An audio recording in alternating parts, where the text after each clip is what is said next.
The World Economic Forum loves to operate in this fog, and it's a brilliantly created fog. And the fog is this: we're a think tank. That's what we are.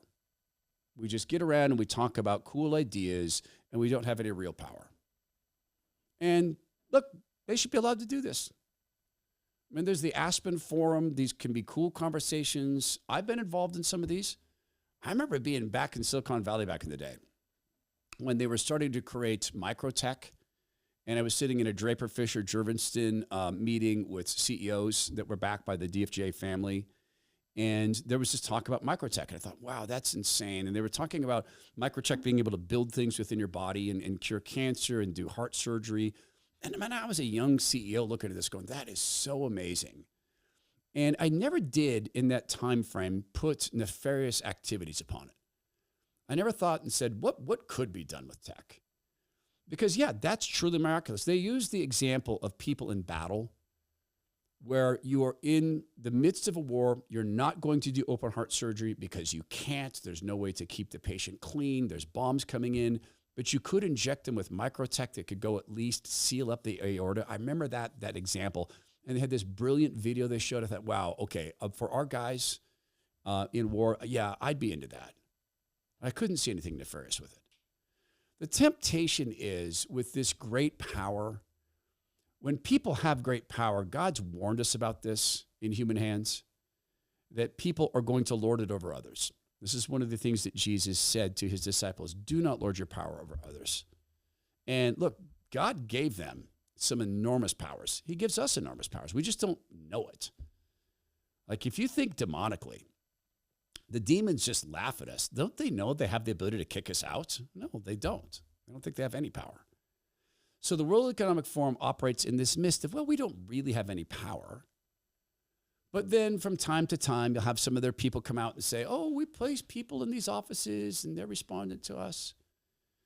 Now, I don't know about you, but when I see a conversation where someone thinks something is super, super cool that is obviously nefarious, I have to wonder about them. There was a conversation at the World Economic Forum that cannot be, in my judgment, anything other than nefarious use of technology. And I'm talking about some serious tech. I'm talking about your brains and my brains and what this lady thinks would be amazing to be able to do to us.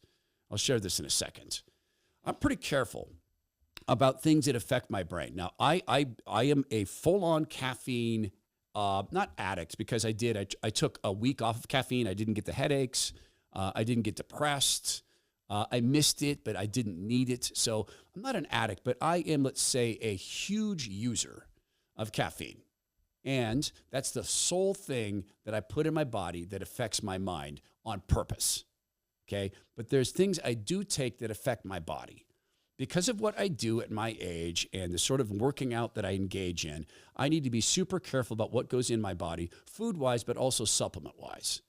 Okay, I eat about 360 grams of protein every single day. That is a huge amount of protein. And I drink about 460 ounces of water every day because I eat so much protein. Otherwise, I would end up getting kidney stones. Now, that's not fun, drinking that much water. But I supplement specific to my body's needs. So a couple things that I do that you can do at Bioptimizers. To try to maintain muscle at my age or even grow little bits of muscle, I use Masszymes. These are very, very potent digestive enzymes that in a side-by-side test they did, it showed that people who take Masszymes produce about 1,600% more amino acids in their bodies than people who don't. And it's not protein that builds muscles. That is a myth. It's the amino acids that your body breaks down that builds or sustains muscle. That's one thing I use. I also use Magnesium Breakthrough because it helps me sleep and relax. It helps me stay regular, but that's me. You're you. Go to bioptimizers.com/Todd. You know your body. You know what you need. I know these guys, decades in the business, great people who use their products themselves.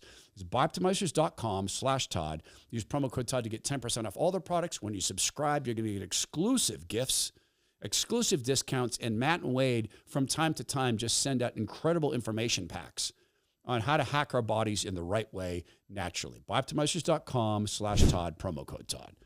Listen to this conversation and you tell me if you can view this in any way other than nefarious. It comes from a World Economic Forum event. Having seen that person commit the crime, even though that person's utterly innocent, that it becomes a planted memory. And so there's some really interesting research that we can plant false memories in the brain. And in a different context, one of the emerging areas that's really interesting in law neuroscience is pain detection. And once we understand the circuitries that cause pain, I guess the question is, could we then instill pain and use that in many coercive measures in the legal system as well? So. Wow, that's amazing. Did you want to add anything, Brian? Just step back and think, that's amazing. Now, it's a short clip. And in that way, it's somewhat unfair. Because maybe they're talking defensively. Maybe they're mapping out what could happen. And so that we can think defensively about this. Now, I am not one given to a lot of government limits on things, but I am pretty near to the point of wanting to limit government having anything to do with implanting tech in us, using tech against us, and particularly as it relates to entering into our bodies or minds. Can you imagine the unmitigated power they would have? Now, see, biblically, we're warned about some things. Well, we're warned about a lot of things. One of the things we're warned about in the Bible is the coming of the Antichrist. I am not calling her the Antichrist. I'm not saying that the Antichrist comes out of the World Economic Forum. We don't know where he comes from. But we know that he comes along offering great miracles. We know that he comes along and he just does exactly what the magic makers around the pharaohs did when you had Moses showing the God of the universe and his powers. And we know that Pharaoh had these guys who could do these illusions. And eventually what Moses did, what God did through Moses, became so huge that the illusionists couldn't pull it off. You know, the cloud of locusts and the blood in the river, turning the water to blood, the unaliving of the infants, right? Those are all things that are biblical history.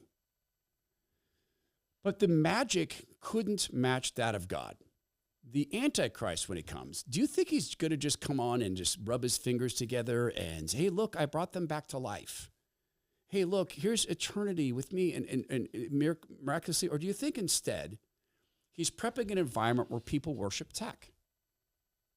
See, I truly worry about things like implants in the brain.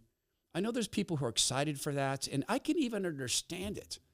I have friends of mine, you know, Silicon Valley people to this day said, oh gosh, Todd, I'd do that in a heartbeat. You know, if I could know a language suddenly by downloading something into my mind and know a language, and I tell them, but you don't know the language. That's the whole point. You don't.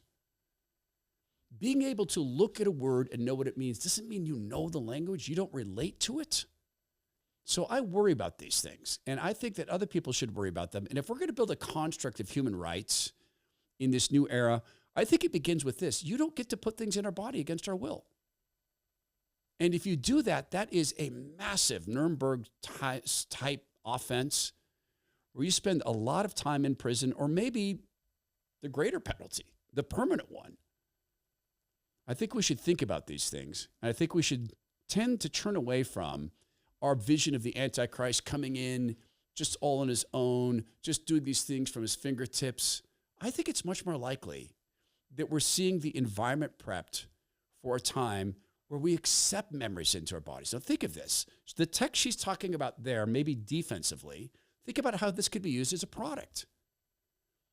You've never been to Scotland? Boom, you've been. You can smell the seawater. You can remember the mountains and how it felt when you walked through the beautiful Scottish grass. Gosh, you know, I've never been with a beautiful woman. Boom, but you have. I mean, here was this beautiful night you had together. If this is what you want. See, I think it's that's much more likely that he comes along and offers. If you think of artificial reality, and as this expands and gets really potent, why would people want to remove themselves from artificial reality? Why would they want to go back to reality with the problems of their jobs, et cetera? I think that the evil one, the Antichrist, might well say, hey, you know what? Why don't you come into my world? Because in my world, you don't die either. In my world, you live on forever. Tech can be so good. I mean, I worked in it for a long time. I made a significant amount of money in it. Thank God for that. I wish I'd just saved more of it. But it can also be used for great, great evil. And I think we need a human rights agreement on this, that you do not get to put things in our bodies or minds against our will. And if you do, you're going to get a Nuremberg-style punishment.